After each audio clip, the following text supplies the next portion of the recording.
And it's a good morning from him, and it's a good morning from me. I don't know who him is. Once again, my brain misfires, words come out, stuff happens. I don't know.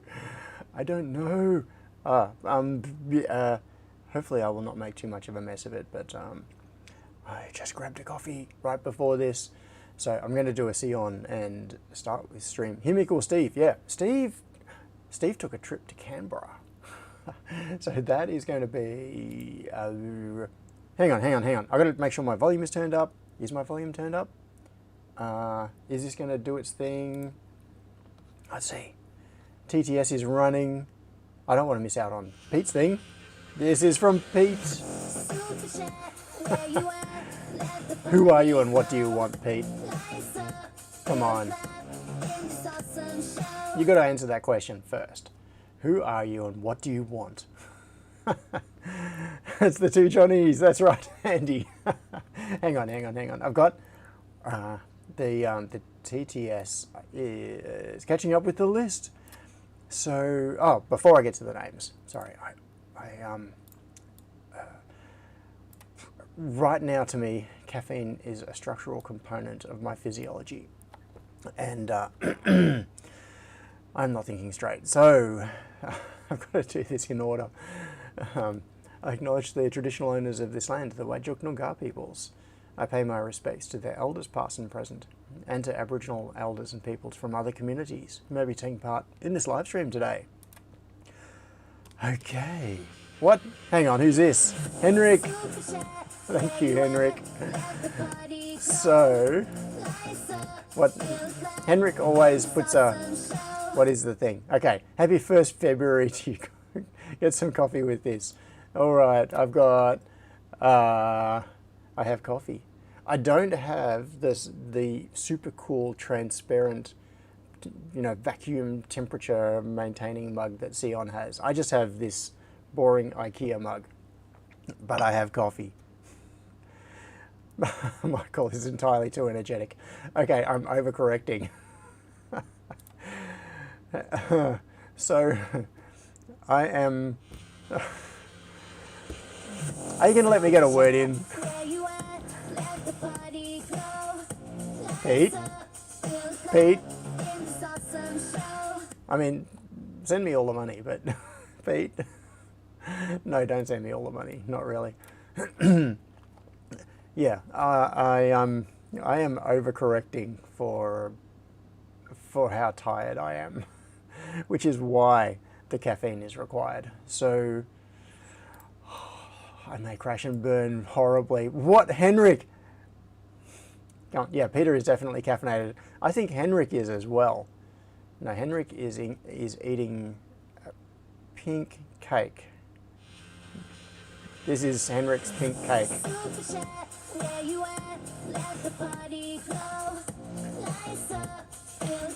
Are you trying to break me? What are you two doing?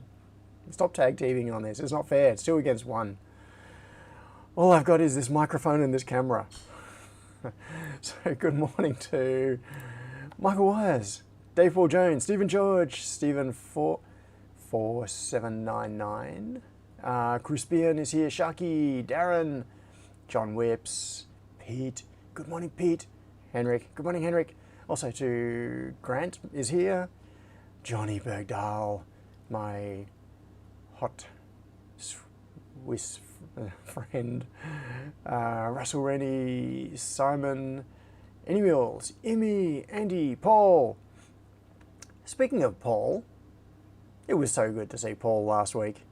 How is it February already? Yeah, I know.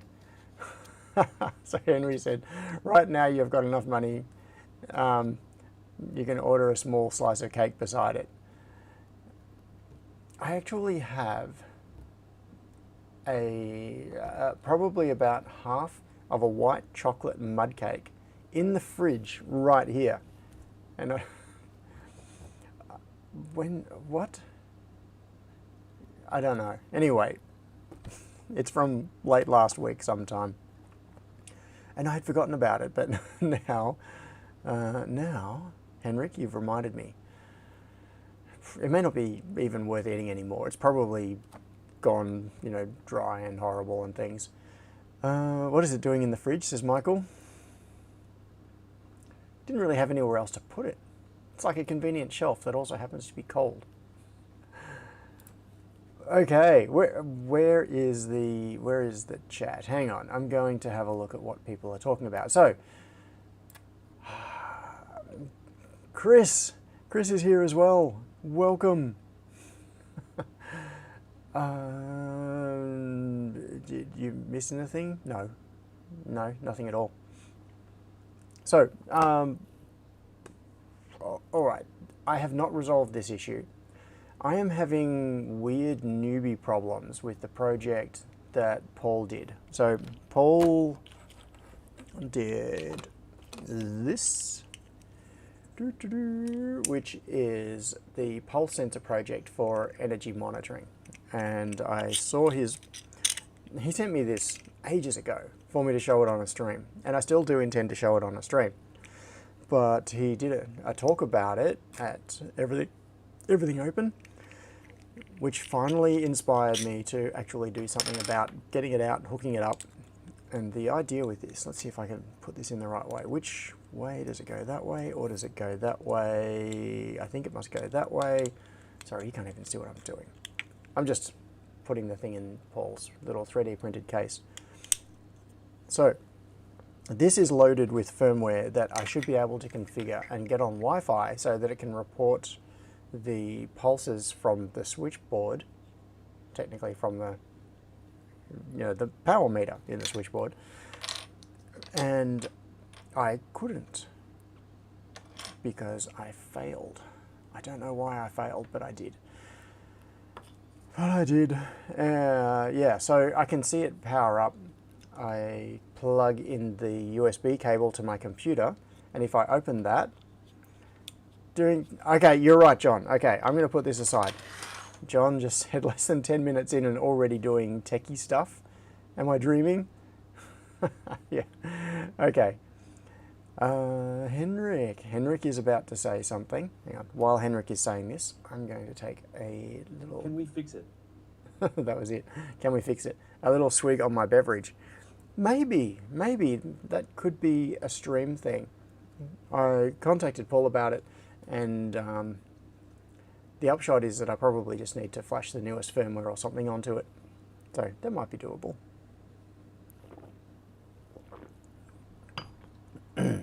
Hopefully that didn't sound too bad.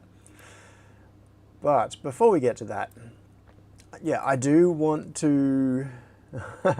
Yeah, you are okay with that. Thanks, John. Before I get to that, I might get to that later in the stream. Pip install ESP Home, says Paul. Yeah. Yeah, I should be able to do that. I'm just going to do a quick check on what's going on in my Python environment and see what happens. Okay. Pip install ESP Home seemed to work.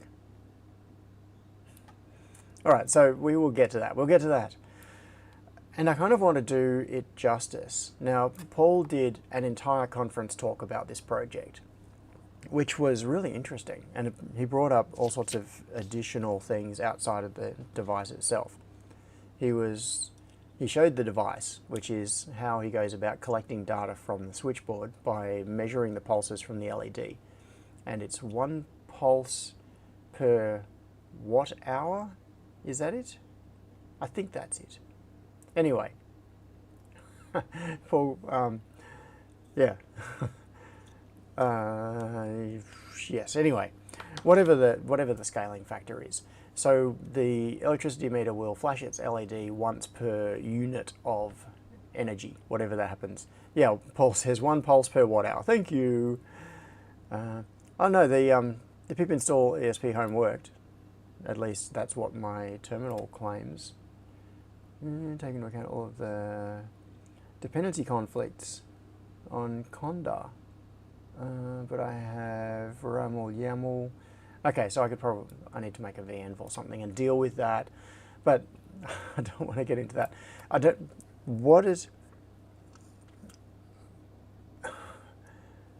Sorry, I'm mentally recalibrating.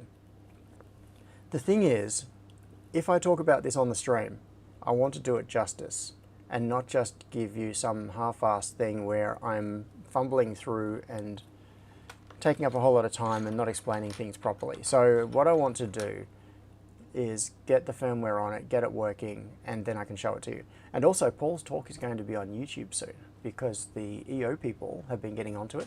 They have already put up, Paul says book a time, cool. They've already put up the videos of the keynotes. Let me find it. What I'm going to do is YouTube everything open. I'm going to drop the link to this in the chat because as the... Okay, I'm going to open this. Hopefully it won't play something. No, it didn't play a video.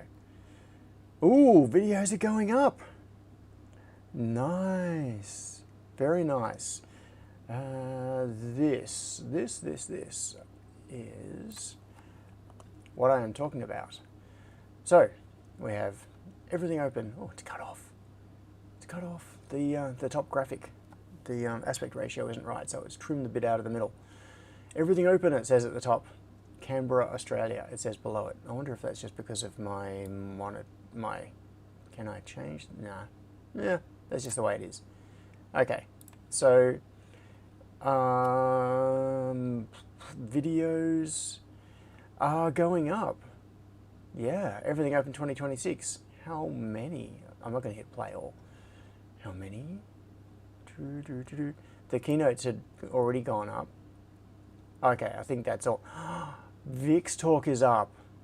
That's good. That's good. If we have a look at videos here, we should get some idea. So, this one. Okay, I'm going to get to that. And I'm just looking to see if Paul's is up, which was actually the whole point of this. Here's Paul's talk from last year. Did you get my message from EO 2025? No, that's back into the videos from the previous one. So you can see 2 months ago was the one that was uploaded from the previous event, and then this one uploaded 4 days ago was one of the keynotes. And you can see here that the keynotes are the ones that were uploaded first from the conference. Speaking of which, if you want to question your own reality and wonder if what you are seeing is real, check out the chicken talk. Everything open, everywhere, all at once. Yeah, there were some really good keynotes in this. Lots of interesting things. And so now the actual talks are going up. So Vanessa Teague was one of the keynotes. Neighborhood First Software. So from this point onwards, going up, it is the regular talks. And that number there is all they've got so far. But what should be happening over the next few days is as those talks are pulled off the disc and trimmed and whatever they need to do to it, transcoded or stick the intro and outro on it, they will be progressively uploaded and you'll be able to catch them, including my talk at some point, and Paul's. So this one, Rep Rap Micron, that is one thing that I want to talk about as well. Why was there a pull in one of the snapshot?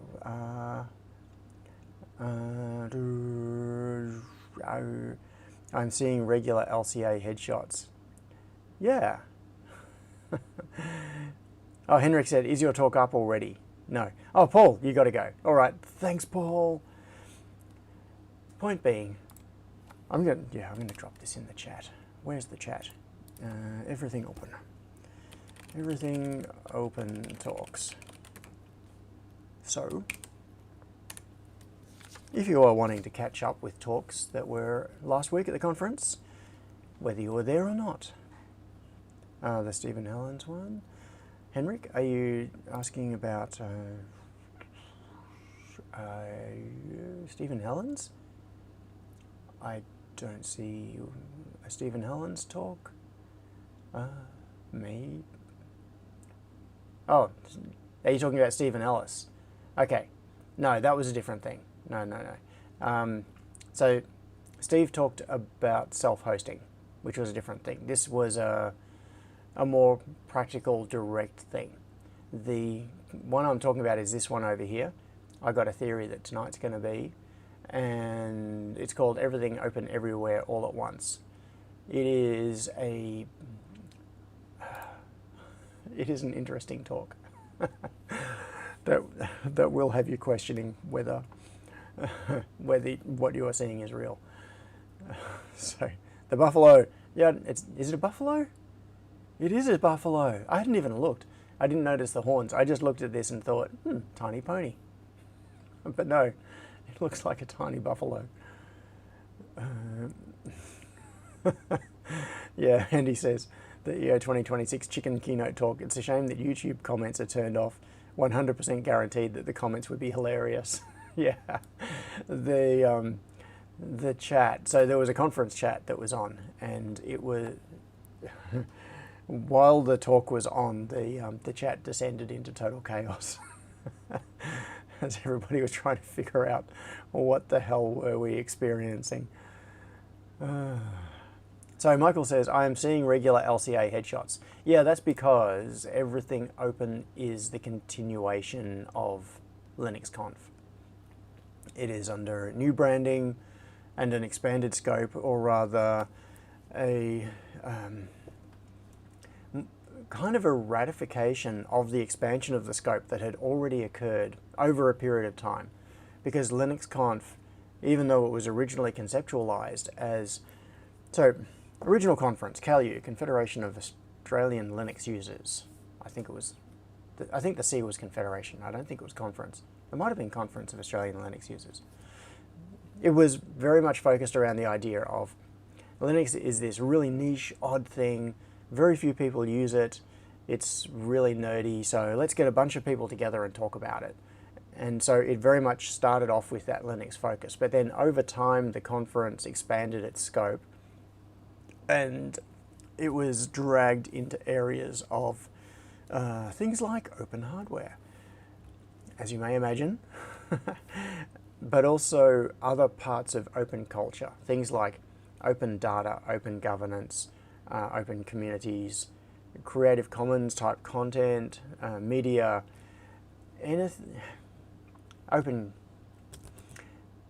yeah.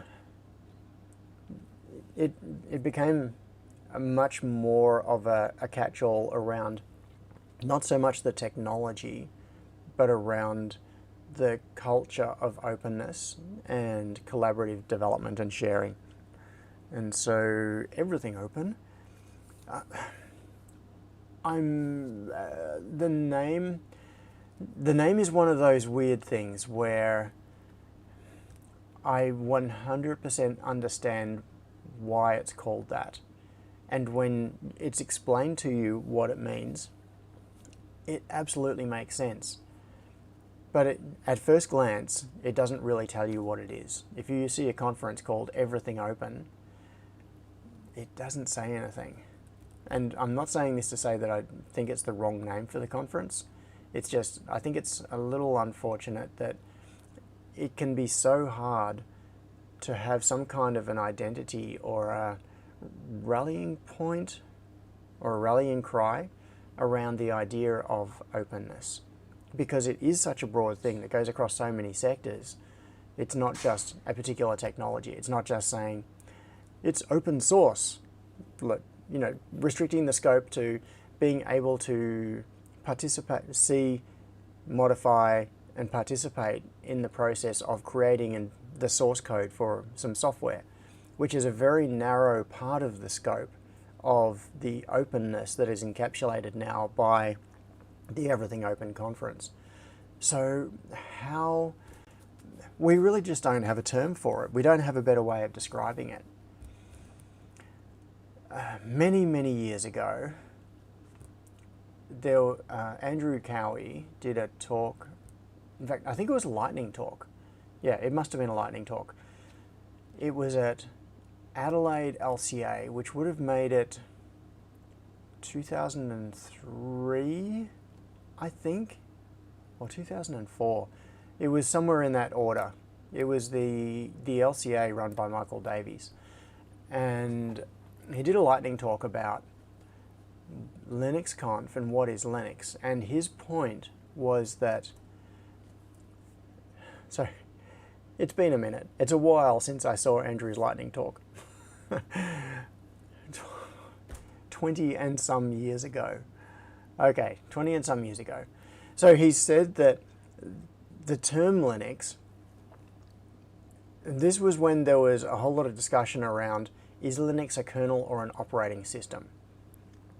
And at the time, that was the scope of the discussion. It was a question of, you know, it's the whole Bridget Stallman thing of, it's not Linux, it's GNU Linux. Linux is just the kernel. The operating system is much greater than that. And, oh, there are some interesting comments that I'll get back to. Where was I? Where was I? All right, what I'm going to do, just for some visual interest, I'm going to hit play on this and mute it. Good morning. Just so that there is stuff happening on the screen and you get to see Vic's lovely face and a little bit of the stuff that I'm going to be talking about in a minute. So it's probably going to be terribly distracting. That's my cunning plan. If I distract you with Vic talking about shiny things, then you'll stop listening to me. Yeah, so I will have to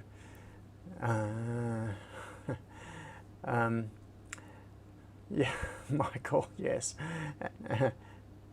Being a dick as usual, yeah. So there was this whole thing about, is Linux a kernel or an operating system? And it was actually because the conference was expanding to the point of having stuff that wasn't about the Linux kernel. It was really apparent at the time that the conference was encompassing user space software, for example. Lots of things that you use on a computer but are not the kernel. And so at the time, people were saying, why is it called LinuxConf? It's not just a kernel conference. It's about the broader ecosystem of the operating systems that we use that run on Linux. So I hope I'm not misrepresenting him, but my memory of Andrew's presentation was that it was essentially Linux is OpenOffice. Linux is, you know, whatever the apps du jour, the software was at the time. Like Linux is Apache, Linux is PHP, Linux is all of these things. So he was talking about not taking that term literally and applying it to just the kernel and saying it's a Linux conference so we can only talk about the kernel. He was saying, no, Linux is all of these things. It's the ecosystem. It's the melange of components that are built up on top of it. I'll try to mimic Vic's presentation. So, and that was back in, I'm pretty sure it was around 2003. Someone could look it up. Cosmic ray flipped bit zero in your brain, says Andy. Yeah. Bit zero. Yeah, RMS. Yes, that's right. It's an off by one error. Although, isn't it off by one? Maybe not off by 1 bit if you look up the ASCII table for L versus M. And where are they? Oh, I don't even have a QWERTY keyboard in front of me to see where L and M are relative to each other. I don't know. I know that M. So on the Dvorak keyboard, the two keys that are in the same place, apart from the number keys across the top, the two keys that are in the same place as on a QWERTY keyboard are A on the left little finger and M on coming down to the bottom row. every other letter is in a different location. So, Tassie Bob, welcome. Oh, also Matt is here, welcome. I wasn't paying attention to the list in the TTS. So, MattLight21 is here. Oh, Chris, I said hello to Chris earlier. Pimania, Tassie Bob. Tassie Bob, you lost. How did you end up here? You should be in Tasmania. What are you doing here in Melbourne? Tasmania is much nicer. Tassie Bob says, back home for a day, then off again. Okay. So, hang on. I said, I was obviously saying that as a joke. I'm in Tasmania now until tomorrow, then Brisbane. Okay, back home for a day, then off again. So where were you back home from? Tassie Bob, where were you before you got home for a day to then go to Brisbane? And if you were anywhere but home, I am sure that the shortest path to Brisbane was not via Tasmania. Tassie Bob says I was in Torquay and Geelong last week and Perth the week before that. Okay, so hopping down from Melbourne to Hobart is not too far. It's only a little trip. Unless you're going by sailing boat. See what's happening to my brain? It is. Okay, I feel the need to shore up the strength of the foundations of my my cognitive functions by consuming more caffeine, so that hopefully by the end of this live stream, what's the uptake for caffeine? I think it's somewhere in the region of 30 minutes before it sort of lands on the receptors and starts doing its thing, inhibiting the uptake of whatever it is that that it does. So hang on, so that I don't gross you out, I'm going to hit mute. I'll be back after a short break and these messages from Vic.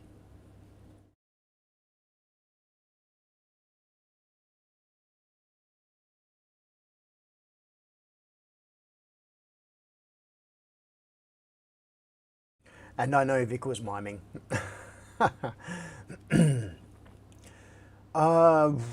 Yeah, okay, so there were... Looping back to what I was saying about everything open, Michael says everything open could be a door and window conference. That's the thing, is that it is... Andy. Andy just sent me a message. That was what that ding was.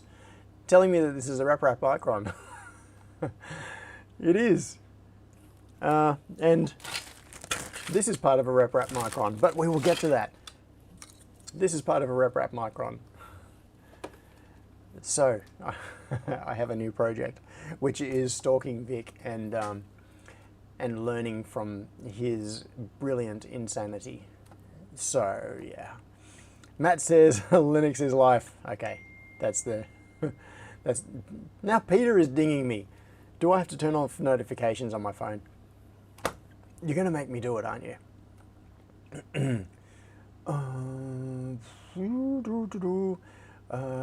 Sorry, I'm just very quickly scrolling back through the chat because I missed a bunch of stuff. Watching a ghost. Okay, so Grant said, I'm just following up on. So now Pete is trying to get me on, he's dinging me on different media. He's trying all the ways to get my attention and break my concentration. But at least he didn't shoot anyone. I'm sorry, did I break your concentration? Now, yeah, so Grant said, okay, here we go. I used to go to AUG, Australian Unix Users Group conferences, until they moved to be on an open system. Peter is now phoning me. Peter, stop it. Peter. Okay, I've just silenced the call. I did not reject the call, I silenced it, which means I did that deliberately. It's like treating you like a spammer. I didn't hang up the call. I left you on it so that it would waste more of your time. So, yeah, until... Grant said, Org, until they moved to be an open system user group and decided that Windows was an open system. Yeah, decided that Windows was an open system. Org doesn't exist anymore, does it? This is one of these areas where my memory is hazy, because while I was on the Linux Australia Council, there were discussions about merging Org and Linux Australia, and I actually don't even know if that went through. I was probably there in the room, and I don't remember. So many things have happened. I won a computer, like a tiny compact router computer at an org conference by guessing, I think it was jelly beans. I guessed how many jelly beans were in a jar. Now, where is it? What were they called? Anyway, that is like totally chasing a squirrel. No point whatsoever talking about that. It's just, yeah, it was funny. Yeah, it was the thing where there was a jar of jelly beans, like 25, 30 centimeters high, 20 centimeters diameter. That was near registration, and it was full of jelly beans. And one of the sponsors of the conference was a company based in Melbourne that made little compact computers that are used for routers. And I had one in the boot of my car. It was actually the car computer that I had in my RX-8 for a while. And the competition was the classic thing of guess how many jelly beans are in the jar, closest guess wins. And there were a whole bunch of guesses, so I did I took a couple of measurements and did like a packing density calculation. And I recall I totally fudged it, because the packing density calculation of the jelly beans gave me a number that I did not believe. Something in my gut told me it was wrong, and I thought it was, which way around was it? It was underestimating. And, see that yellow thing in the background? I'm just going to hit pause on Vic's talk there. Yeah, triple pantograph. Very clever. Vic is such a smart guy. Look at that. Oh, I've got to turn it around. Oh, I'm going to go back a frack. Yeah, see the white thing in the background there? Right there, that white thing. There's a yellow version of the white thing. It's happening. It's happening. Oh, okay. I'm just going to leave that back on in the background as more distraction. And he says, M to L is definitely bit 0. Okay, sorry, that's a throwback to a previous thing. Oh, have I muted my computer? Have I? No? So I don't know why Henrik's thing didn't come through. Maybe it just hasn't got there yet. TTS broken. TTS did not pick up Henrik's message. It's just not showing it. I'm going to show you what I mean. So this is what TTS is saying. This is the actual chat. So you can see there is Tassie Bob and the last one. So down the bottom, Henrik saying it's broken is in the chat. Over here, it's broken. And we've got exactly Tassie Bob. So Henrik's thing should be directly above that. It should be right there. Good morning, Jono. Good morning.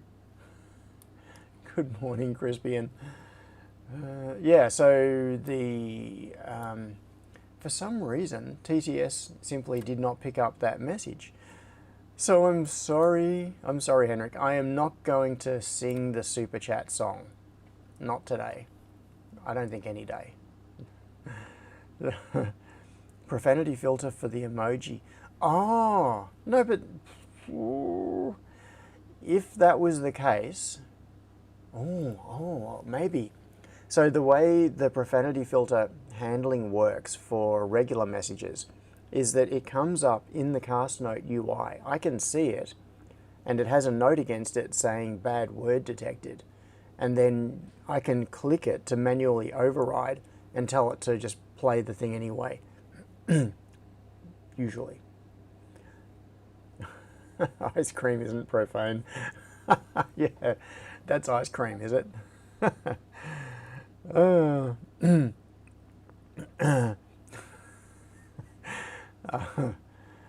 Pete, sorry, I just got an out-of-band message, SMS from Pete, apologising for the call earlier. You don't need to apologise. It was funny. Yeah. Henrik, so, oh, okay. Yeah, that one. That comment was filtered. It says bad word detected. Where are we? 10:37. 10:37. It feels like I've been streaming for about 3 hours. I am definitely in a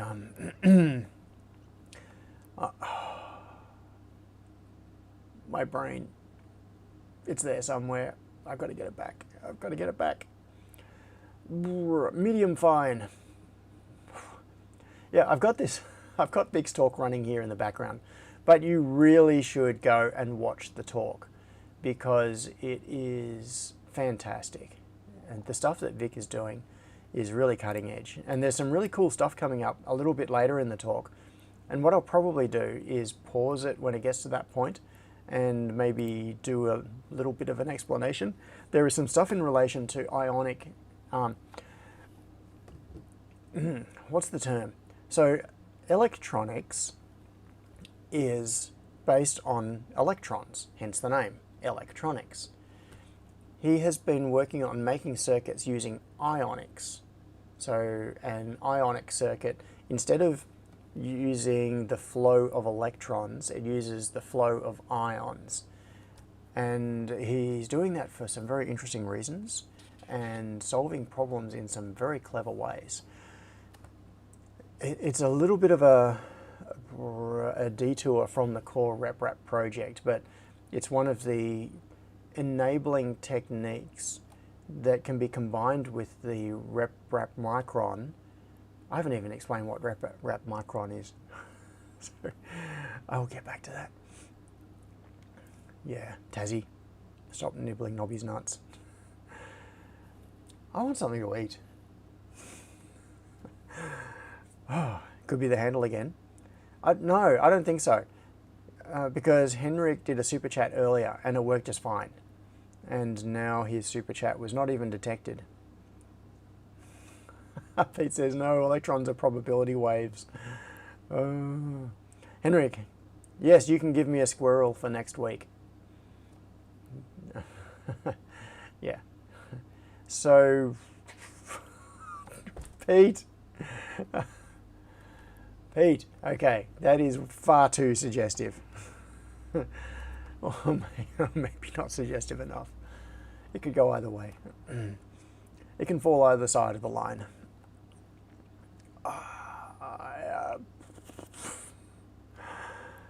Okay, I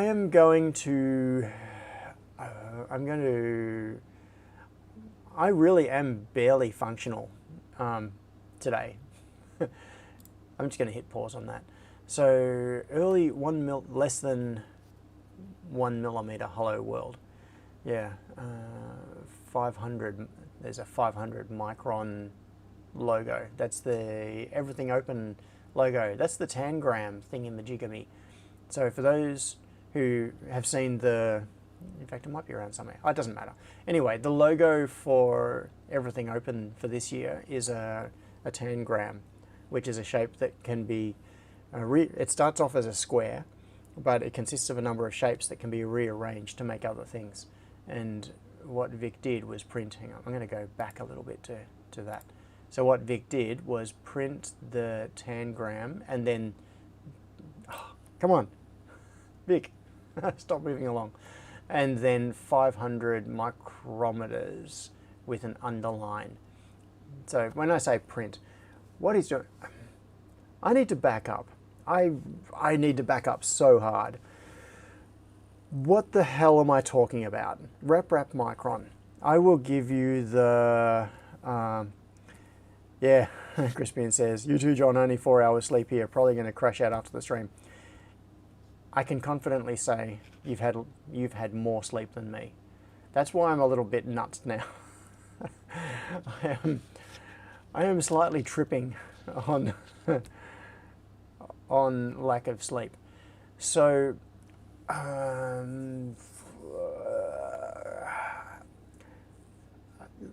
after everything opened in Adelaide last year, so 2025, I came back and on the live stream I told you about Vic's talk there, because Vic has done talks at many LCAs and everything opens, all around the stuff that he does in relation to 3D printing. In the early days, of course, it was the RepRap and regular FDM, like fused deposition modeling, manufacturing, whatever the term is, 3D printing, and the process of getting us to where we are today with 3D printing technology. And then since then, he's gone off into the super small scale. So his goal, if you follow his logical train through to its end points, like you really stretch it out to the ultimate goal that is probably not going to happen in my lifetime. It is atomic level manipulation of matter, where you can take raw material, rearrange its atoms, and create structures from that, at which point essentially we will have physical control of our universe. Well, not the greater universe, but the world around us and the composition of everything. That at that point you really are into the tea, Earl Grey, hot sort of territory. And Crispian says maybe the stream should shift to a PM time slot. I've tried that. It felt wrong. It really felt wrong, and I don't know why. There was a period fairly early on. So this was during the COVID era. Fairly early on in the live stream, I did streams at a couple of different times. I ended up, I'd have to look back at the history, and I can't be bothered. I don't care that much. I did it a few different times because I was trying to find a time where, for me, doing a stream takes a chunk out of a day of every weekend. Essentially what it does is it takes half a day a week of my time to do this stream, because Sunday morning I get up, breakfast most Sundays, not this Sunday, I haven't had breakfast yet, and come down here, do the stream, finish at lunchtime. So it's half a day solid out of my week, every single week, is committed to doing this live stream. And doing it on something like a Sunday morning, where it butts up to lunch, which is a natural stopping point, and containing it to that first part of the day, at least means that the rest of the day is not interrupted. The day is not broken up, and it's just, it's only taking up a quarter of the weekend. So your coffee is your breakfast, says Henrik. Yeah, maybe the TTS will catch up and say that. And your coffee is your breakfast. Yeah, it is my breakfast. And I did some streams. I did a couple of streams in the evening, starting at 8 p.m. or something, I think, or maybe 7 p.m. It was like an after dinner stream. So the idea is that by doing it that way, it leaves the bulk of the day clear. I could have dinner, other people could have dinner, and then do the stream after that. Get into it and go through into the evening a little bit. And what I found, yeah, and that in theory is a much less intrusive time, because it's not blocking out an entire morning of the weekend, which is a time that I could be going and doing other things. The most sensible thing for me to do would actually be to stream at 8 p.m. on a Sunday night, because what that would allow is an unbroken block of time through the weekend, so I could do things like I could go away and then come back late on Sunday and still do the stream, so I would have the uninterrupted block of time for the weekend. And it just felt so wrong. It really felt weird streaming at night with dark, when it was dark outside. I don't know why. Just for me, the feeling that it's day right now, there's light coming in, you can, there, right there, that light that you see through the boxes, that is daylight coming in through the front door. And when I didn't have that, it was, yeah, it felt like I should be going to bed or something. I don't know. It just didn't seem right. But maybe I should reschedule it. It also depends on you. One thing that I've noticed is that the timing of a live stream very much dictates who watches the live stream, because it really is a matter of what is a convenient time. Now, I was going to say a silly example, but it's not a silly example. This is a very specific and real and practical example. People who go to church on Sunday mornings, which is a not insignificant percentage of the population, just will not turn up for my live streams because of the conflict, and that's just the way it is. Now, at any particular point, there are going to be things where there are conflicts, but by picking when it is, just naturally there will be a group of people who coalesce around that particular time because it works for them. It fits into the way their lives are structured. And if I move this live stream now, like not now, but if in the future I change live streams to 8 p.m. Sunday, I bet half the people that are watching now would not be watching anymore. And then there would be new people who would come along for whom that is more convenient. So it's all just a big balance. Andrew says 8 p.m. your time is past my bedtime. I've got a 9:30 a.m. haircut appointment next Saturday. Yeah, I've got to book a trip to the barber as well. So I'll have so much more free time next Saturday than yesterday. That was Andrew KW. Andrew, have I seen your name in the chat before? I don't remember. Anyway, welcome Andrew. And also Jack's Tech is here. Yes. Nighttime is nerd brain recompilation time, says Michael. Crispian says, I would like to try that time slot, but I don't want to push anyone. Henrik said, sorry it's from other topic, but do you like your guitar?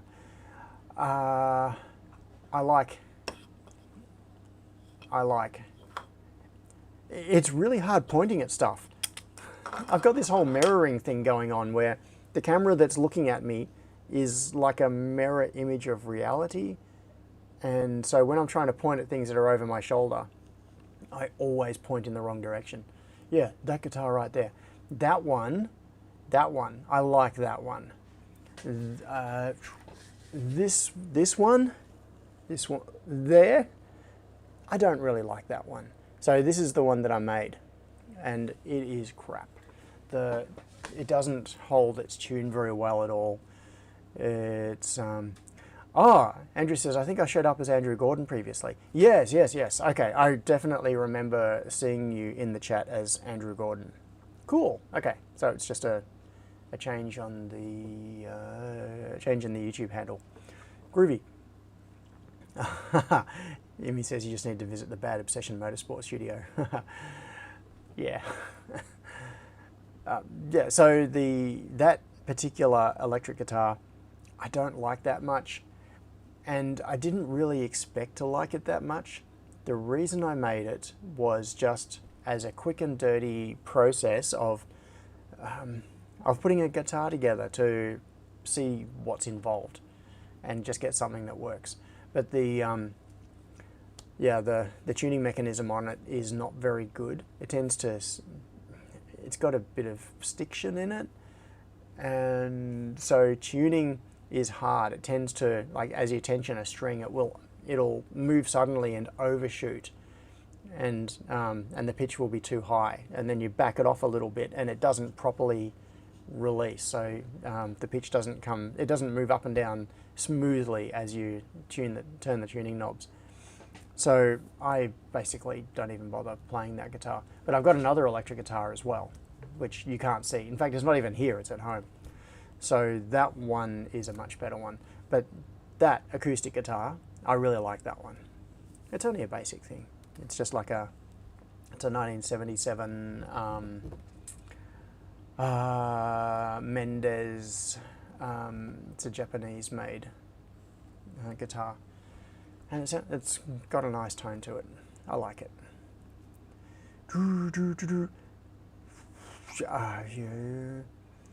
If you search me, yeah, Henrik.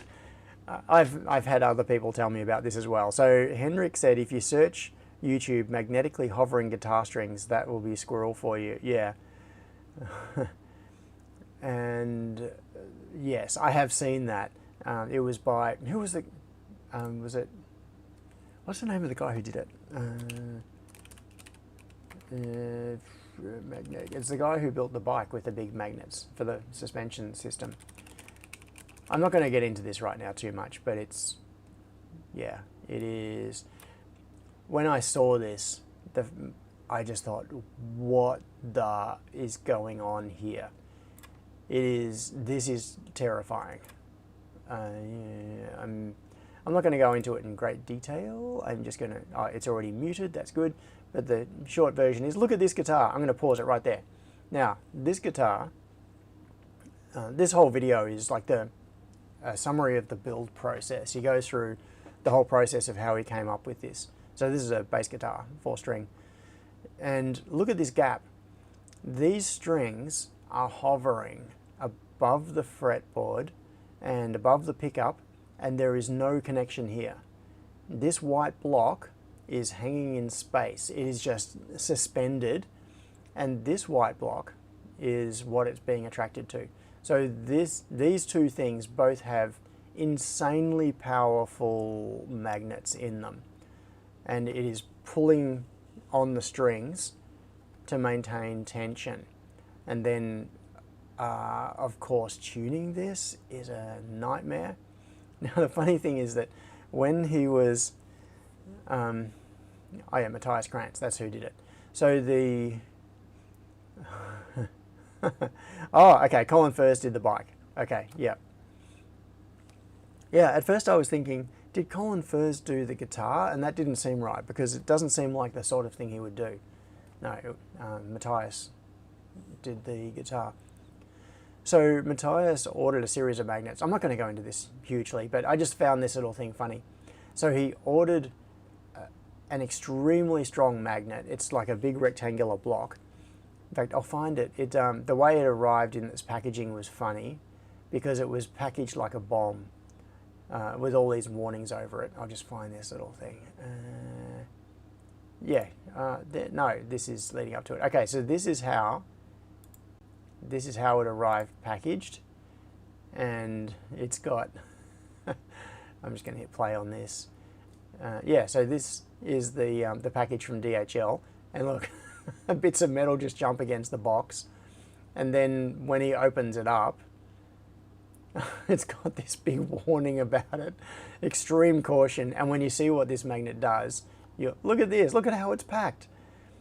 The magnet, 250 kilos of pulling force, and it was inside a wood housing, which was inside foam to give it space so that nothing could get close to the magnet. So anyway, you see how it snapped on there? So he snapped the magnet onto this anvil just to see how strong it would be, and he never got it off. Like, he actually had to buy another one because that magnet is still attached to the anvil. It's not coming off. He can't get enough of a grip on it to exert the 250 kilos required. Pete says he stuffed his anvil up. Yeah. It's sad. I know that was that was a failure. But yeah, so he's got this. You can see he's wearing safety glasses and things, because as this gets tensioned up, and at some point here he was playing it wearing gloves, because the tension on the look at that. The tension on the strings is just so high, and if a string breaks, it could lead to a cascade failure. Where, imagine one of these strings breaks on the end, which allows the magnet to twist slightly, which then allows it to close the gap, which increases the force because of the what is it? It's an inverse square law. Is it inverse square for magnets, or is it? Yeah, I don't know. Yeah, I think it's inverse square. So yeah, and that would then put more tension on this one, which would possibly break.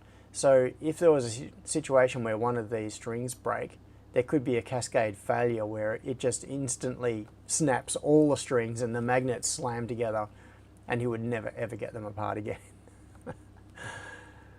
Yeah, craziness. Anyway, really cool, really interesting, because of some of the things he can do. So what he found is that, he could manipulate the sound by pushing around on the magnet, which is why he added the whammy bar, and could do very interesting things with it.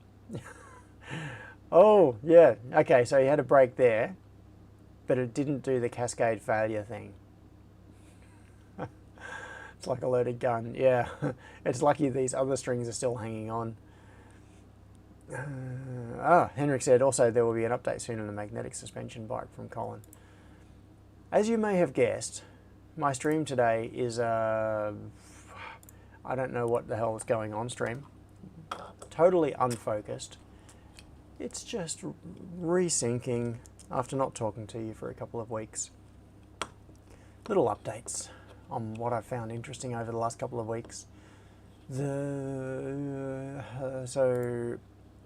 All right, back to the little explanation of this. And part of this is a repeat from a year ago, but I can't remember that. You probably can't remember that, so I'll do it anyway. What Vic's process is going small. He's going from 3D printing with depositing semi-liquid plastic in order to build structures, which is the standard FDM 3D printing that we all know and love, and going to and looking for techniques. And this is part of what's going on here, is that he is exploring the boundaries of what can be done with the physical structure, with going as small as possible. And at the moment there are two different things that he's doing. There's Henrik said, this is okay, Henrik, I like this. This should be on a t-shirt. Henrik said, not unfocused, it's just a blender full of good junk. that could describe my brain. My brain is just a blender full of good junk. Yeah, so there are two techniques that he is using at the moment. The idea of melting plastic and extruding it through something like a hollow tube in order to build structures just doesn't cut it once you get down to this sort of level. We are talking about structures where the size of the tube and the size of the hole that material would have to go through is so small that you start to have trouble. Because, to give you a sense of the scale of what we're talking about here, Vic is talking about he's now in the region where the Brownian motion of the air molecules are a potential problem in terms of introducing randomness and influencing what he's doing. He's not there yet, but he's heading in the direction. You can see this is coming, where this sort of printing may need to be done in a vacuum. So the actual printer itself may need to have the air evacuated and do printing in a vacuum so that there are no molecules floating around that are bumping into the things that he's building and causing it problems. That's the kind of scale that he's getting to here. Pete says, my brain is like a sieve. Yeah, my brain was like a sieve, and then the mesh part fell out. Now it's just like a basketball hoop without the basket. Thoughts just get slam dunked through it and they fall straight through. Okay, so the two things. What he is doing with this, what you see on the screen right here, he is doing writing. This is not really the end goal, and it's not the end technique, although parts of it will be useful. What he's doing is using a tiny needle which has been chemically etched, and he makes different needles with different profiles, and he's been working on the process of how do you actually create them. He talks Link for that about guitar them. clip. Oh, link for that guitar clip. It was, I just found it by searching for magnetic guitar strings. I can't spell. Magnetic guitar strings. Okay, here we go. I'm going to, so this is Matthias's video. I will throw this in the chat. Oh, sorry, it was Crispian who asked for that. Yeah. Go nuts. Although, Crispian, you may argue that you are already nuts. I am certainly already nuts. Yeah, okay. So what he's doing, I'm going to jump around just a little bit. Somewhere here. Yeah, so this is the process of chemically etching the point. So he starts with 0.3 millimeter wire, and think about that for a moment. 0.3 millimeter wire, and that wire itself is far too large to form the point that you need to be able to work with. So he does electro etching to remove the end, and it forms a pointy shape, and depending on how the process works. So where are we? Here. That on the left is a 0.5 millimeter diameter hypodermic needle, which anyone who can read knew before I even said those words. On the right, you can see this is the probe that is the result of the etching process, and because of the way the etching works, he can get this down to an atomically fine point, like literally an atom on the end of the tip. Now that is not very structural, shall we say, and not necessarily totally practical once you get down to that degree of fineness. But nevertheless, he can make these probes with tips that are atomically fine or approaching atomically fine. And then if we come back to here, what happens with this, in fact, I've got videos of this. I'm going to see if I can pull out some of my, no, not that. Where are my videos? Okay, camera uploads, here we go. I've got some videos from LCA. This video, yeah, all I can see is thumbnails, and I've got a few, so I don't know which one. No, not that. Sorry, I was bringing up the thing. I selected the wrong window and started dragging it. Okay, so this was a video that I took of the machine. Was it running during this point? Stops right there. Where's mute? That's Vic talking. I think it's actually running at this point. You can't see the needle moving because the amount that it is moving is so small that your human eye can't really follow it. These are two microscopes. There is a vertical microscope just here, and there is an oblique microscope coming in from the side. And that's a microscope slide, which is the build plate. and then there is a little region on the build plate. It's held down by magnets. You can see that there are washers sitting on top of the microscope slide, and then there are magnets in the structure under here, so that you can put the microscope slide, which is the build plate, down, and then the washers go on top and it just magnetically holds it in place.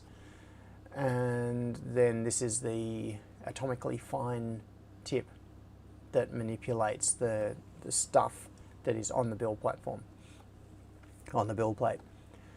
And so what he's doing with this demo, if we come back to here, is he's put a layer of ink on the glass.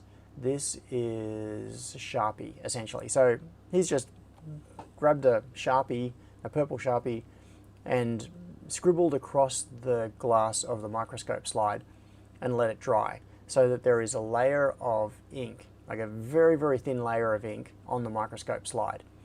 And then what he's doing is using the needle here and bringing it down to contact the slide, just barely contact the slide surface, and scratch it out a little bit. So by what you see on the right is like dragging it along the surface in order to make these lines. So it's basically vector drawing, creating these outlines, and you can see he's drawn the text here as well by scratching out the ink on the surface. Early less than 1 millimeter hello world. Yeah. Oh yeah, different etching characteristics and various things. Yeah, so first attempt was foiled. Of course, fixed talks are full of puns. Yeah, so this was using foil on the surface. So I mentioned that I'm going to get into this in so much more detail. All of this is preempting. Okay, back out. Get my head in the game. The short summary is, I'm going to build one of these things. And that is why I have all of these parts printed. These are parts for building all of the stuff that you can see. Like there are these little dual flexure mechanisms and crazy cool stuff. Actually, it's a quad flexure mechanism, but it's like a dual direction. I'm going to get into it. In fact, I'll show you this now. So this is a mechanism that is used to move in one axis in a constrained way. And what you see is these little flexures where the plastic is thinner, and that allows it to bend more readily at those points. The thicker parts of the plastic don't bend as much. The thin parts are less rigid, so they tend to bend. Now, you can see that it is supported. This is a rectangle. It's just, it's got the two sides, it's got the top and the bottom, and if you move it side to side, these will bend. So I can turn this into a parallelogram. Jono, your head is shiny. How can you need a barber? It is already in the game. I'll try to hold this in front of my black shirt to make it easier to see. There, somewhere. So if I push it sideways, you'll see that it will deflect like a parallelogram. See, the top part is moving relative to the bottom part. And at that point, I am only moving the outer square. You can see that the internal structure is not moving because I'm not pushing on it. But the super clever thing is that this is two flexure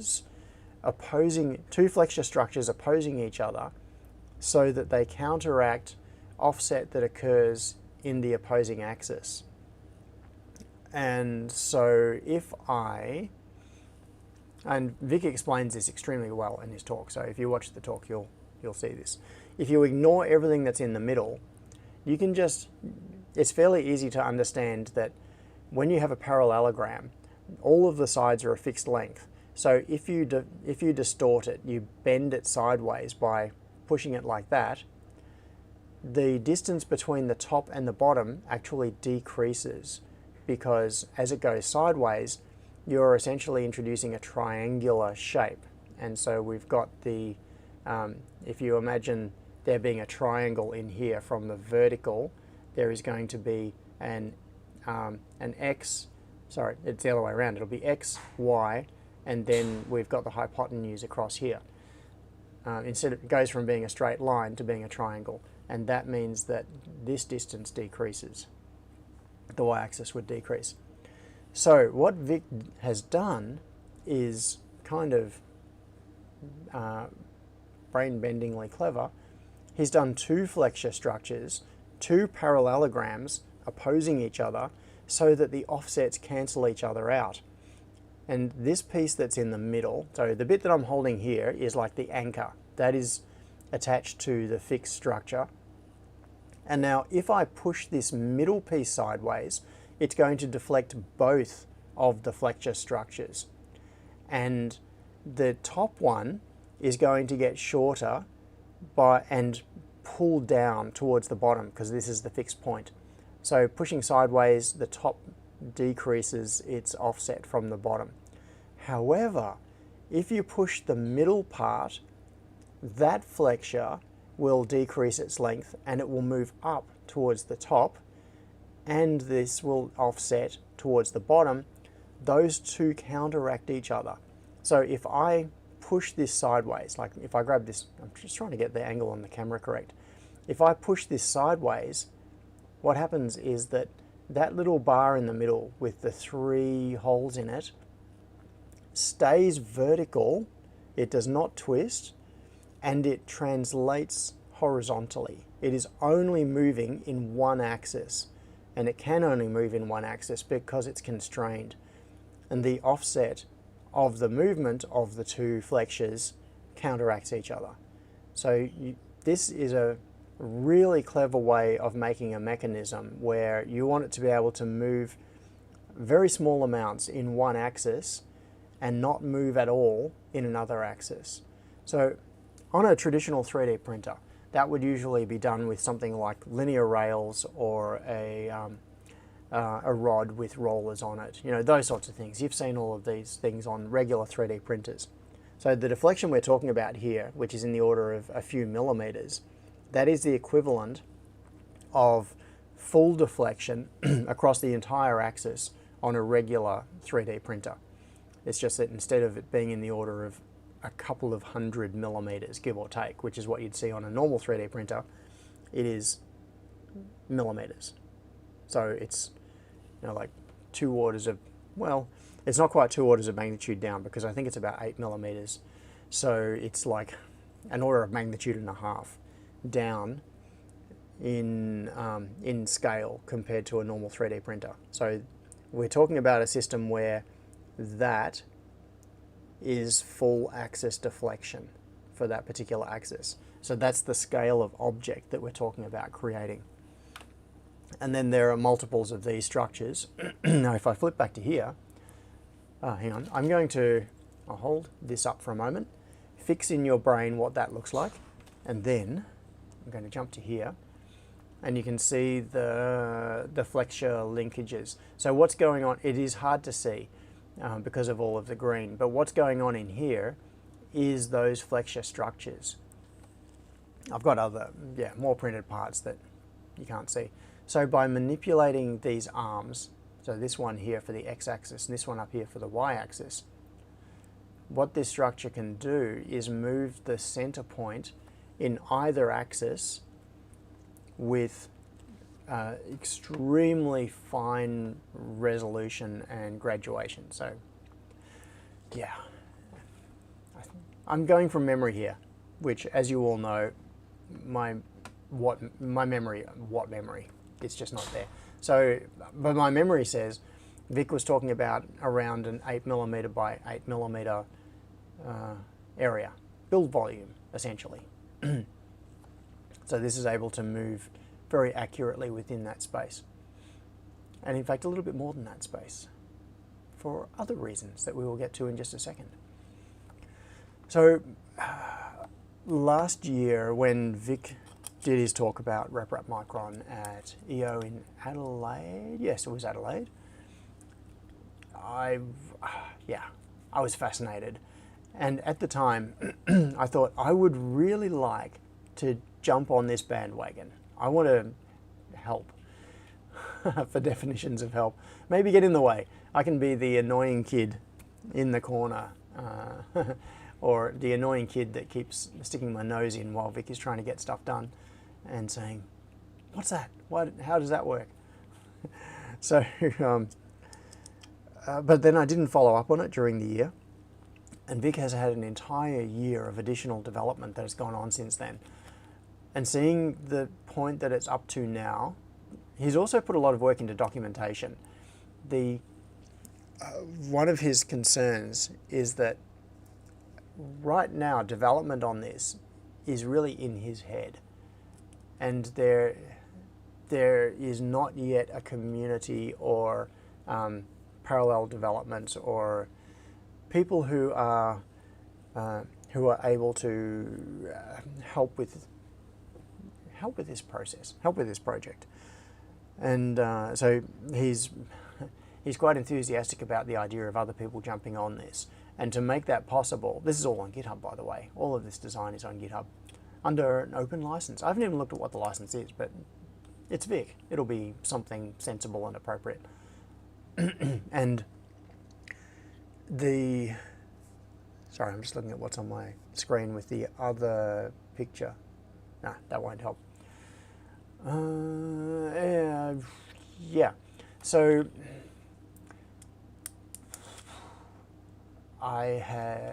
so anyway, I talked to Vic this year about it and said that I'm really excited about the idea of getting involved in this project, and not necessarily being a help in terms of doing new things, but at the very least, what I would like to be is a fast follower, where if Vic is working on something new, he's improving the design, I can be like his beta tester and build whatever it is that he has just built and sanity check documentation and just make sure that the things that he is doing can be reproduced by someone else. It's that classic science thing of you get a lab that runs some experiments and they get results and then they write a paper and they publish a paper and then other labs try to replicate the results, and that's how you validate through the scientific process that the original results can be replicated. It wasn't a result of fudging the data or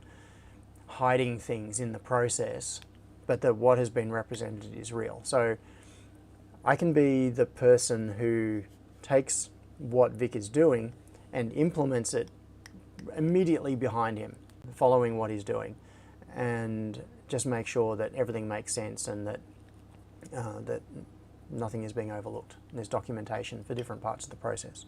So that's what I have just started doing.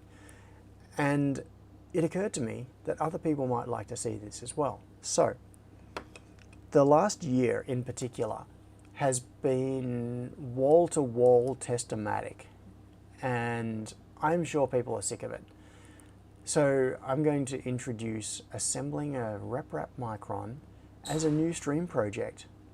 I don't know if you heard that. There was like the roller door is probably going through thermal expansion right now. There are weird sounds in the factory. The sun is coming over.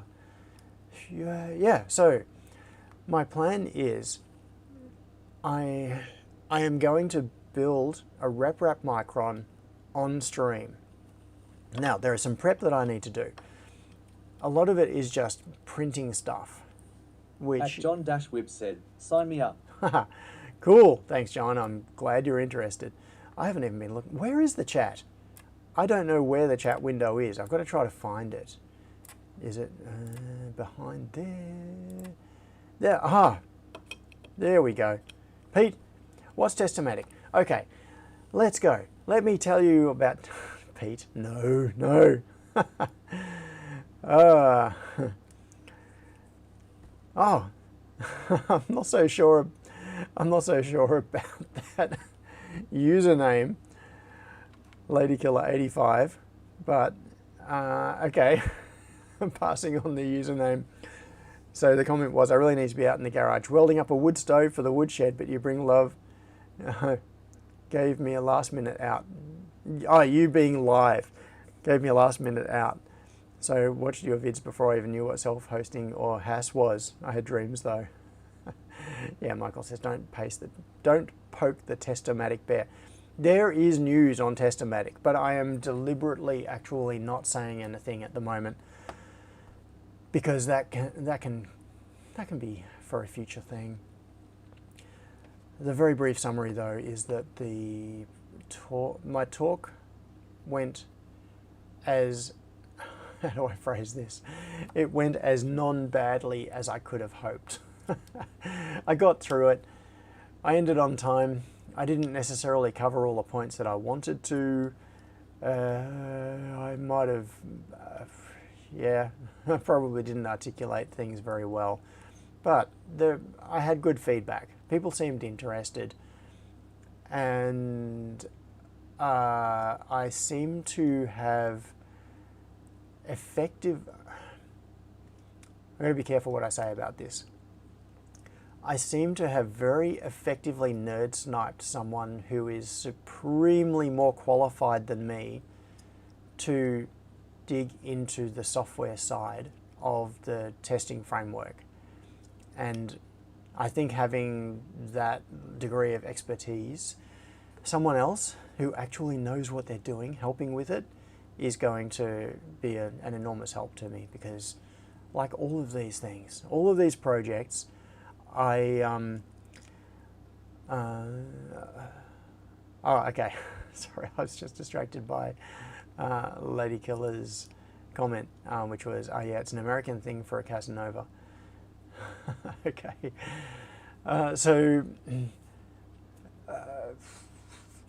Yeah. Having built the mechanical structure, I now have a Testomatic chassis with the I/O stuff handled. I can build modules. I can get signals in and out of the device under test. I've got some of the software infrastructure, like some drivers and things done. I can talk to the receipt printer, which is trivial once you know how. It's just a matter of getting printing set up under Linux, etc., and getting it all sorted for the correct printer driver. And I've got a prototype, a really ugly proof of concept test runner, which does basic things and actually does do things, but it's not necessarily done in a good way. So it's at the point where in order to progress it and really begin to polish the project, the assistance of people who know what they are doing in terms of software and testing software, and then being able to apply those tests to testing hardware will make my life so much better. It'll be less of me fudging around and making stuff. Lady Killer said, isn't cups just the best? Yeah. Oh, cups, the common Unix printing system. Common, but not common. Oh, Pete says, congratulations on finding a mini John. No, I haven't found a mini John. I've found someone way smarter than me who is interested in the software side of testing and who I have nerd sniped into being interesting. It's basically a case of, I've got an interesting problem. Yeah, look at this interesting problem. Come on, you know you want to solve this problem. It's there. Yeah, I can call you Lee. Okay, I will. From henceforth, the entity known as Lady Killer 85 shall be known as Lee. Welcome, Lee. Thank you for coming to the stream. Cable tie is here. You never fear. Are you getting tired of your own catchphrase, cable tie? Never fear, etc., etc., etc. Yeah. Crispian says, not a mini John, a micro John. Not a mini John, a micro John. I'm not sure what you get. Are you talking about? Oh, you're talking about the Rep Micron. Is that where this tie-on is coming in? I don't know what you're referring to. Okay, so yeah, whether you all might be. Oh, okay. No, John. It just keeps going, keeps scaling down. So, the person that is making those, says Crispian. The person that is, I'm misfiring. My neurons are misfiring. Quantum John. Yeah, we can take this to its logical confusion, can't? It's logical confusion. Oh, I am so concluded about the confusion.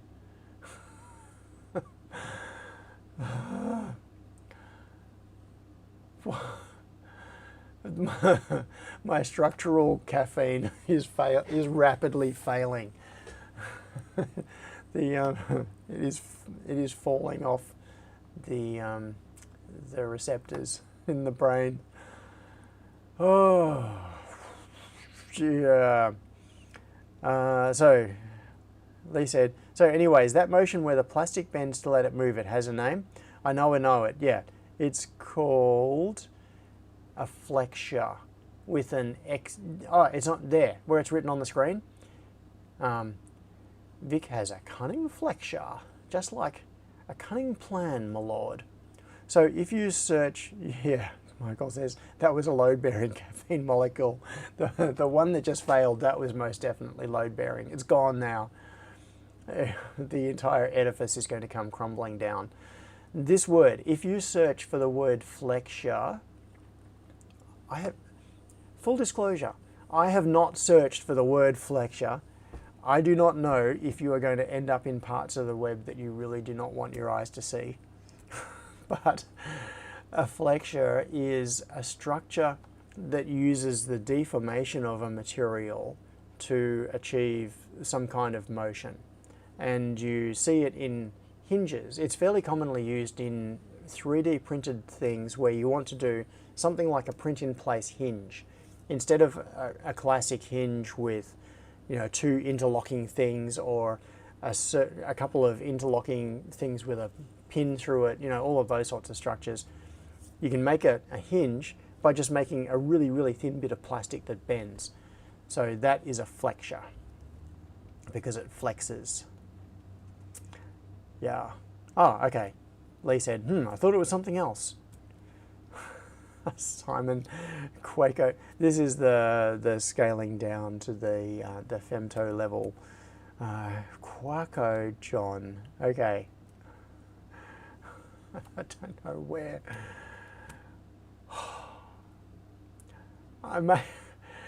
I seriously may actually have to bail on this stream soon because my brain is misfiring in ways that I am finding disturbing. Oh, yeah, yotta level, plank level. We're just throwing around words now. Yeah, so this, okay, this is an illustration. I said ages ago that there are two things that Vic is doing with this little structure. The first is what I showed you where he uses the needle to draw in the ink. And that allows him to do things like write words at the sub-millimeter scale. So he can write a word less than a millimeter, which is what you were seeing under that. Pete says, come on, TTS, catch up. Relwaytep said, this is one of the funniest streams you've done in a long time. John, love every moment XO. Thanks, Pete. It's funny because you're seeing me go off the rails, isn't it? That's what you live for, Pete. You just want to see me lose the plot. You've probably been sitting there all these years thinking, one day something is going to happen, John's brain is going to explode, and we'll see the aftermath on the stream. Better still, we will see it happen live on a stream. Compliant mechanism is what I was thinking of. Yes, Lee said, yeah. That is the other term for it. A compliant mechanism. I should have thought of that. That's where I've also seen it as well. So either a flexure or a compliant mechanism. I don't know if there's any distinction between them. I have a feeling they might be the same. Jono should do the stream strapped out tired every time. It is most entertaining. Okay. Crispian wants me in a state of sleep deprivation. I don't know what I've been talking about for the last hour and a half.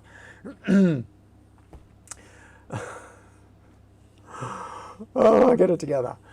Okay. I am seriously going to crash after this stream. I think I'm going to lie down on the floor and just let the floor swallow me up.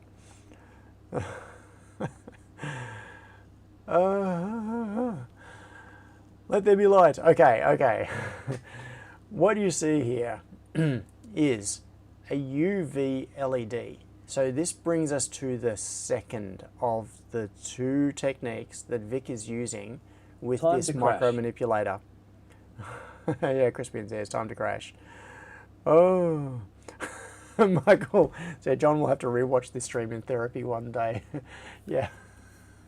Okay, so one day I'm going to be sitting there talking to a therapist and they're going to say to me, so what do we do when we are exhausted and we are not in a place to be making sense? And my answer is going to be, I know, do a live stream. The therapist is going to say, no, wrong answer. Oh, okay. Cable Tie says, I was going to ask you what you've been talking about, but perhaps I better not. Yeah. This truly has been a little bit of an off-the-wall one. Sleep or be delusional. I feel like I am in a half-dream state.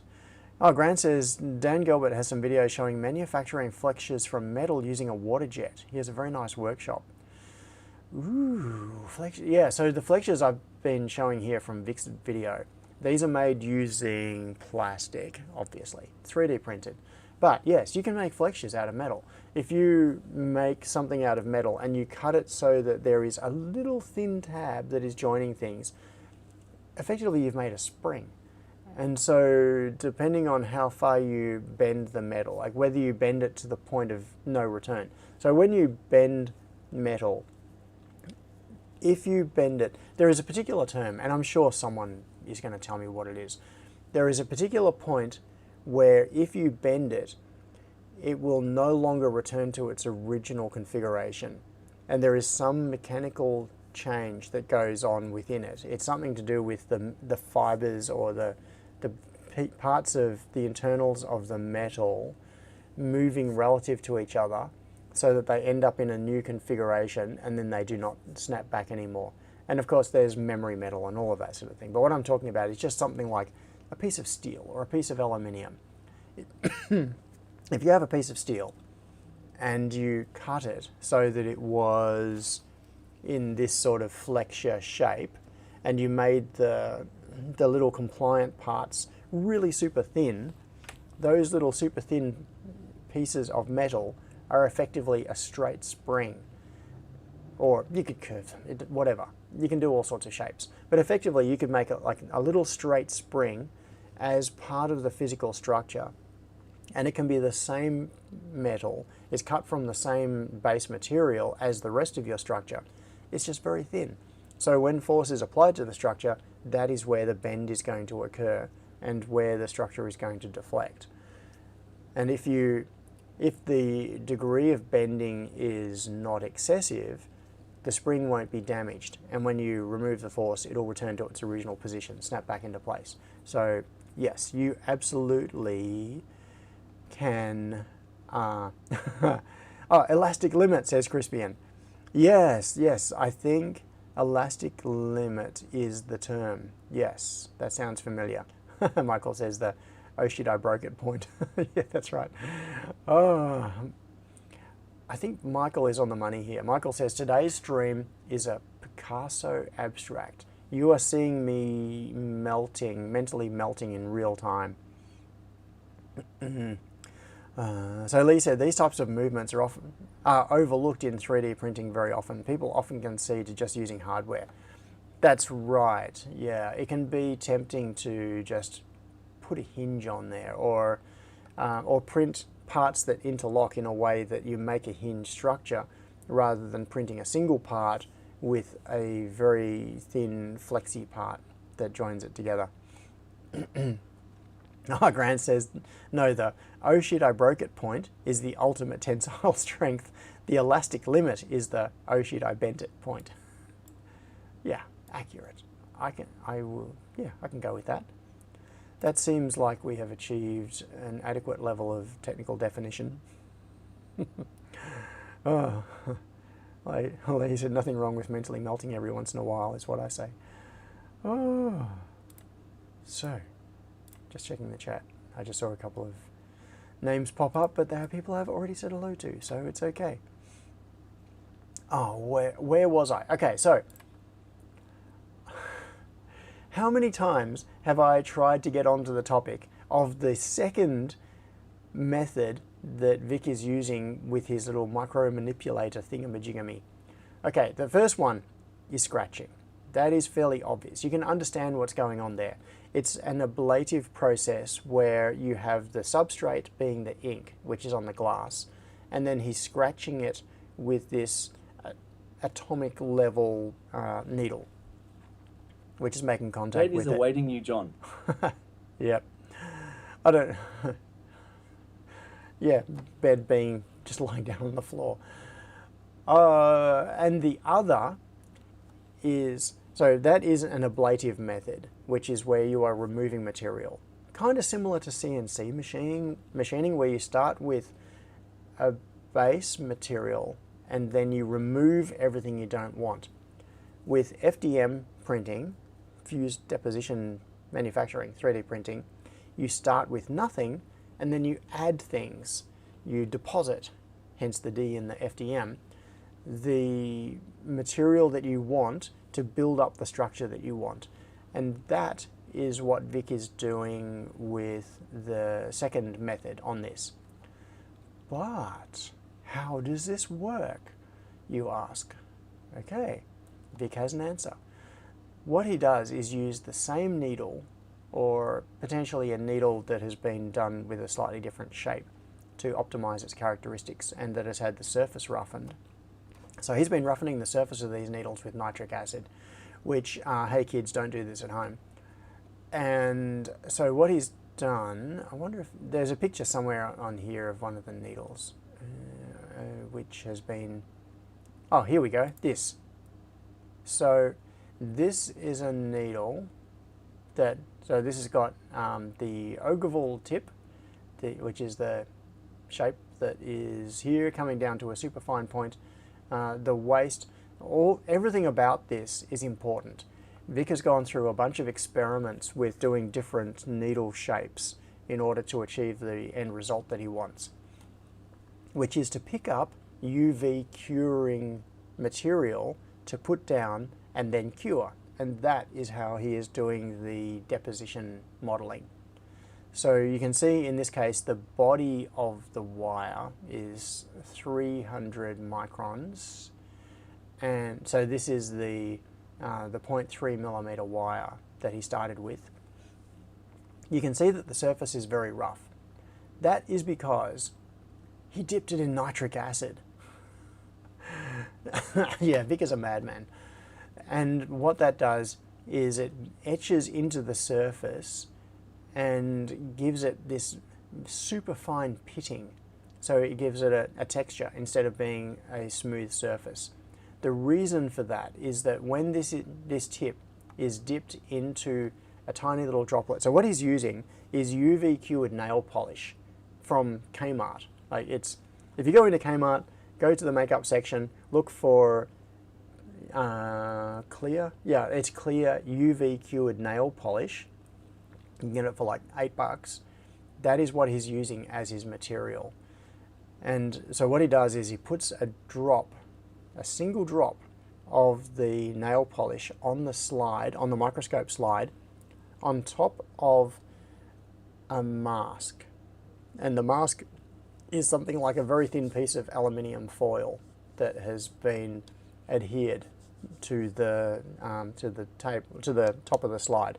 And then the droplet goes on top of that, and there's a reason for that, which is to do with the curing process.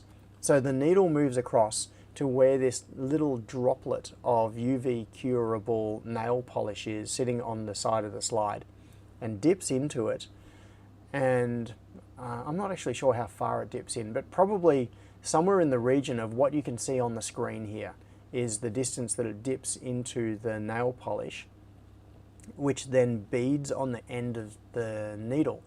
And because the surface has been roughened, that gives it something for the surface tension of the UV material to stick. So it sticks onto the end of the needle and it doesn't just run down and form a droplet on the end. But what it does is bubble around here. It'd actually be interesting to see a photo of this with the after it's been dipped and before it is put down. So it ends up with a reservoir of the UV curable material on the body of the needle, just around this area, and going down to the tip. So then what happens let's find, okay, so this picture that I had before, what he's got is a UV LED mounted underneath the slide, and the microscope slide is transparent, it's made of glass, so the UV can go through it from the bottom. And somewhere, hopefully, just along here, oh, coming unstuck with resin, yeah, he talks about all of the failures, and it's very interesting. You really should watch this talk. I am butchering the explanation. So this is him talking about the UV curable nail stuff. Where are we? Cat hair. Everything Vic does involves cats in some way. They just become part of the process. Oh, not silicon microchips. This is a whole... Okay, I'm not going to talk about that right now. I was actually going to talk about this today, but I will talk about that another time because it is 11:43. My brain is getting slightly beyond melting. And what I'm trying to find is a picture of... Oh yeah, shielding gas. Yeah. Oh yeah, so this is a structure that he's built. All right, so this is a flexure structure at the micron scale. And this was made on the slide. The way the process works is that the needle is taken to the reservoir of the UV curable material, moves across to the build area, and then it descends and places a dot. So it can do dots, you can drag, and the UV curable material comes down off the needle and is left deposited on the plate, on the slide, which is the build platform. And if you just touch it a number of times, you don't lose all of the ink in one go. You don't have to go back to the well and pick up more every time. What happens is that a tiny amount, because of the shape of that, what was it called? The Ogilvy tip, or the... At Railway Tip said 15 minutes. 15 minutes. So, oh, David's here. Welcome, David. I didn't see you in the chat before. So the reservoir of the reserve of the material, which is adhered to the textured sides of the needle, slowly feeds down to the tip each time it touches so that it can deposit dots. And you might think that the first one you put down is going to be massively oversized and they're going to and then it's going to get smaller and smaller as it's putting the dots down. But from what it looks like, just based on what I've seen with Vic doing this, he can put down a series of dots and they are remarkably consistent in their size. Like the actual volume that is deposited each time stays quite consistent, and it slowly uses up the reservoir of material that is adhering to the sides of the needle, and they move down. It moves down to the tip of the needle, so it just keeps depositing dots. And then after you've done like 10 dots or something, you go back, in 16 dip minutes, it back in. I will be asleep. 16 minutes, Crispian. Okay. Hang on. Isn't it 14 minutes? It's 14 minutes to the end of the stream. Then, okay, you're saying end of stream plus 2 minutes. Fair. That's a fair call. It might take you 2 minutes to go to sleep. So it puts dots down, and then it moves the nozzle out of the way back over where the little droplet of the material is, so that it's shielded from UV. Then the UV light turns on and it cures the dots or the little drags that you have just put down on the slide. And the reason you move the needle out of the way is you don't want to cure the material that is on the needle. That needs to be blocked from the UV. So the UV comes up through the slide and cures what you have just put down. Then the needle picks up some more, moves it along, puts some more dots down, drags a bit more around, whatever it needs to do, moves back, UV cure, process continues. So over time it deposits tiny amounts, literally microscopic amounts of the material onto the build area, which is then cured to form the structure. And Vic is exploring what he can do with this. And this is one example. So what you can see here is he's actually built almost, it's like a it's foldable. It's almost like a flexure structure. So this is 800 micrometers from there to there. So a little under a millimeter from that point to that point. So 2 squares, a bit under a millimeter each, with a couple of little tabs joining them together. And then they can be manipulated to fold them. And what you see here is the 2 squares that have been folded along those bend points to create a 3-dimensional structure. So what he's thinking about is not just building structures in place and having them as static structures, but building more complex shapes that can then be folded and twisted into place. Are we in the process of inventing a new molecular soldering process? New molecular soldering. I do not have the spoons to chase that squirrel. It is, oh, I am fading fast. Fading so fast. So yeah. Anyway, here, going through. So this is the 2 squares that have been folded, so they're at 90-degree angles relative to each other, and then there is a hair passing through those two, just as a demonstration. What have we got? Oh yeah, so there's all of that. Lots of other things. Lots of interesting stuff. What is this? Nanotech replicator. Yep, so Vic in his talk then went on to cover some other things. Michael says, I think we have broken John here. I have definitely been broken. So, open source combined atomic force microscope, which is super cool. Low cost UV At Rel laser. said 10 minutes. Lee, Lee's got to run, but thanks for coming along. Yeah, it was cool to have you in the chat. So low cost UV laser direct right photolithography. That's 10 CCS of mud cake. Stat. Yeah. Low cost. Define low cost. I bet there are more zeros in it than it would be reasonable to classify it as low cost. Yeah, more info. And then Vic took a bunch of questions and ran a demo. Okay, he hit play on this demo. I wonder if we see the end of it. Oh no,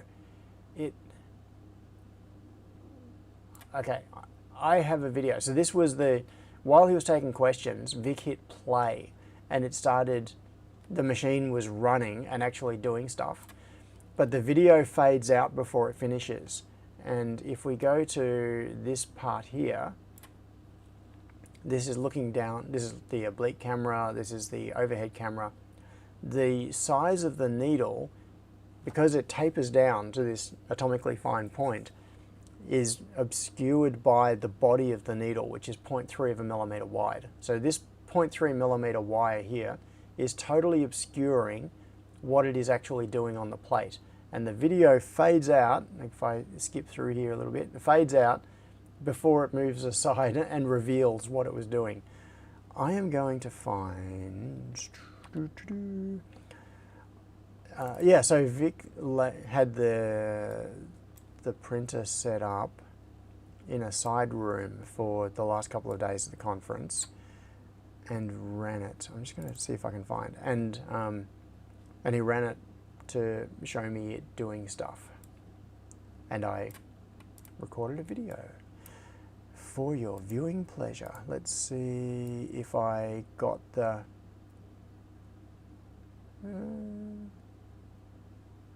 yes, okay.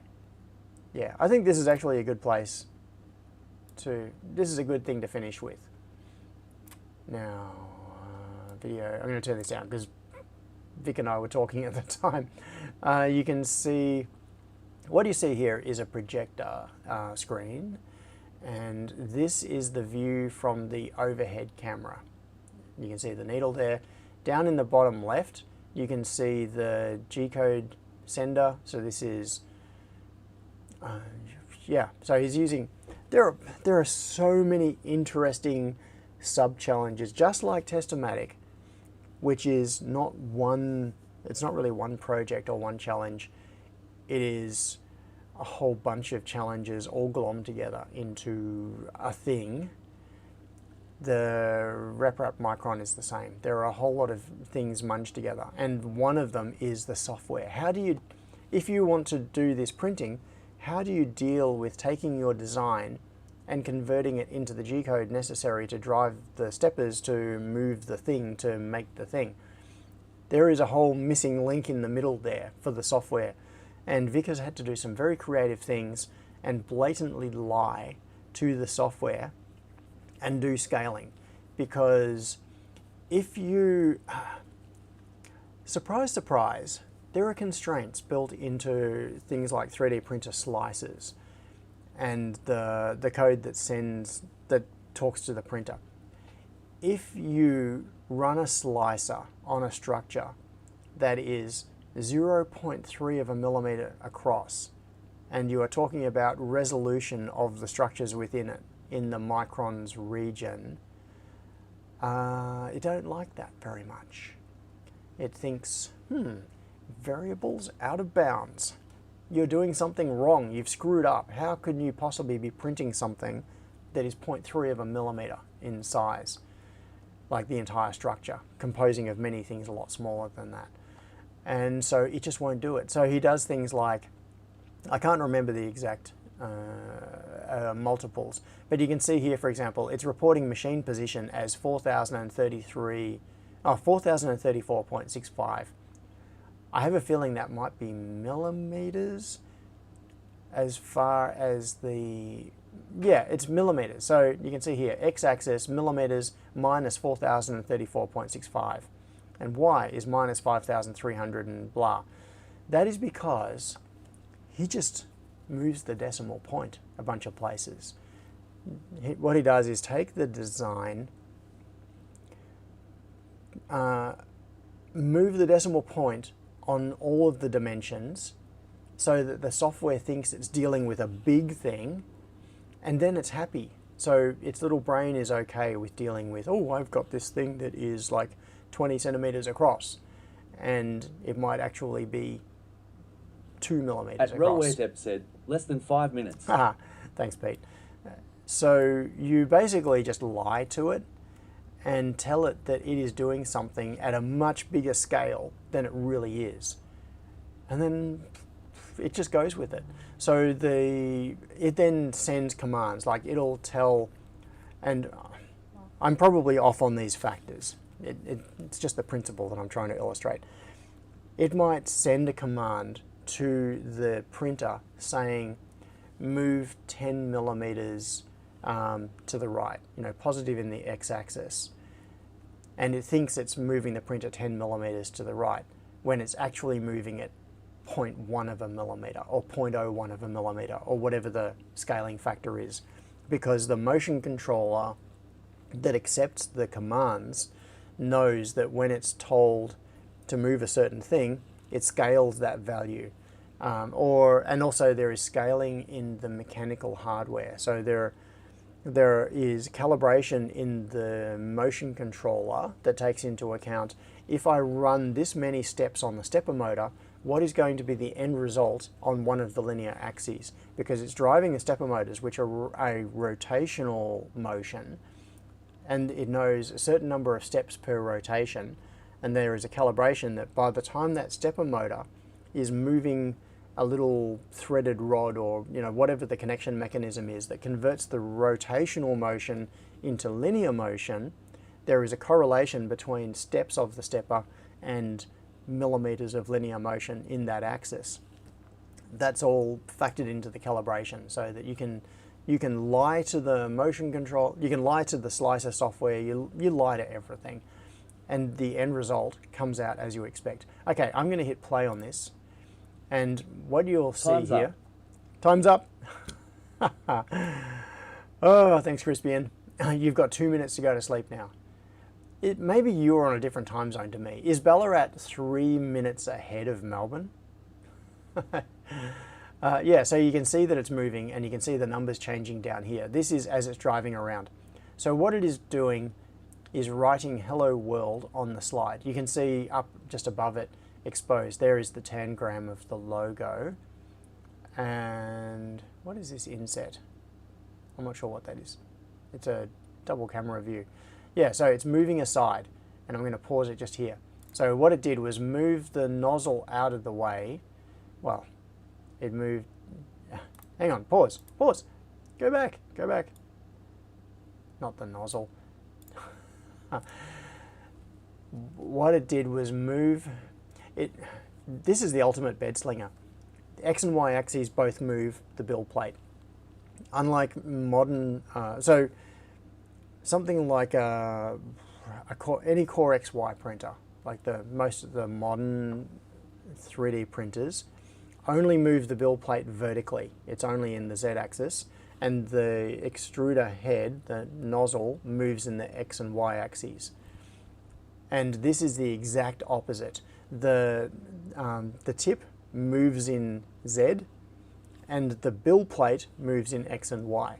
So what you're seeing here, if I run this back just a fraction, the perspective of the camera is fixed relative to the needle, because the needle does not move in X and Y axis. The plate is moving. In this case, it's moving in the Y axis to move up there.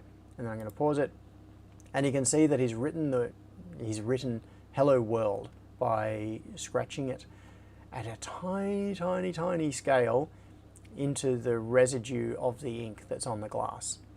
And then just down here, I panned the camera down to show the structure.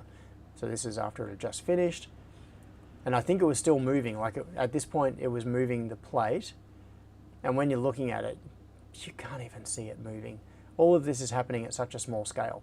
All of that was within a couple of millimeters of the area of this plate just here. Yeah, which we were looking at through this vertical camera, looking straight down on it. You need the oblique camera as part of the calibration process, because of course you need Z-axis calibration. You need to be able to probe it off and know when the probe is in contact with the bed. Just imagine the bed leveling issues at micron scale. Yeah, Vic is a crazy man, and I love him. So,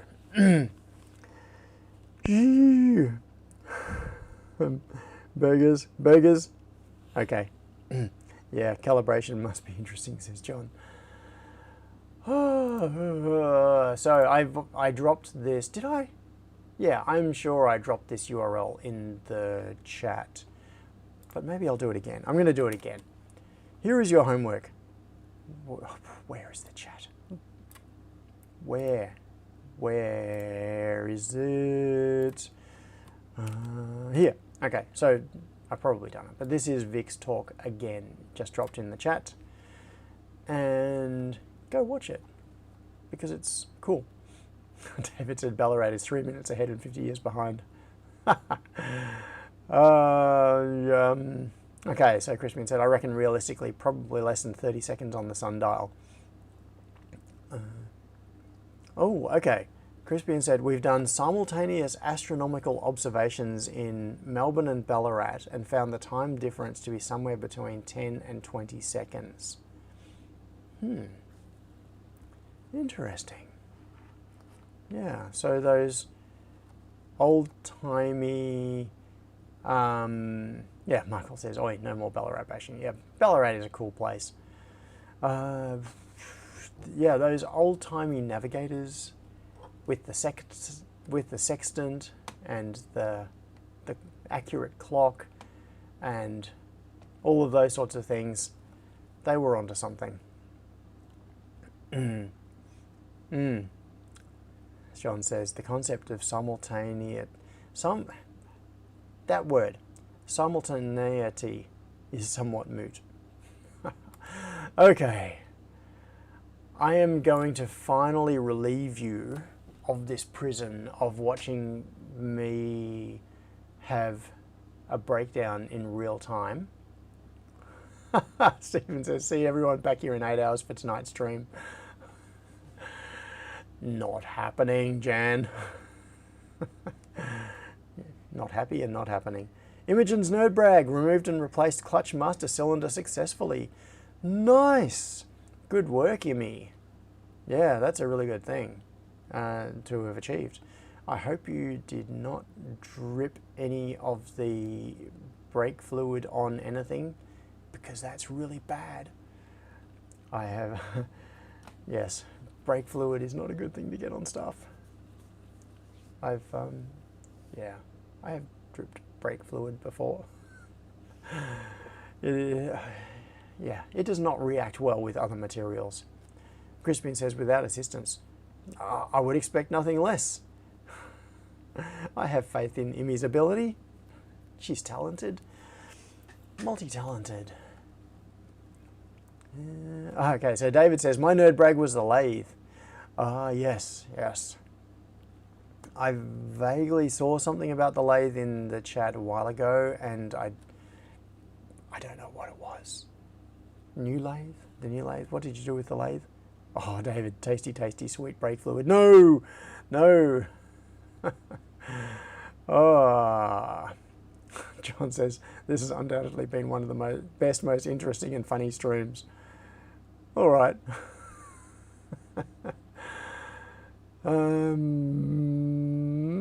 Yeah, new strategy. No, sleep till live stream. And that's how we get the craziness, just the right amount of craziness. I think I'm seeing double now. I think I need to end this stream or I'm going to totally lose it. And Crispian says, does the TTS get it? Come on.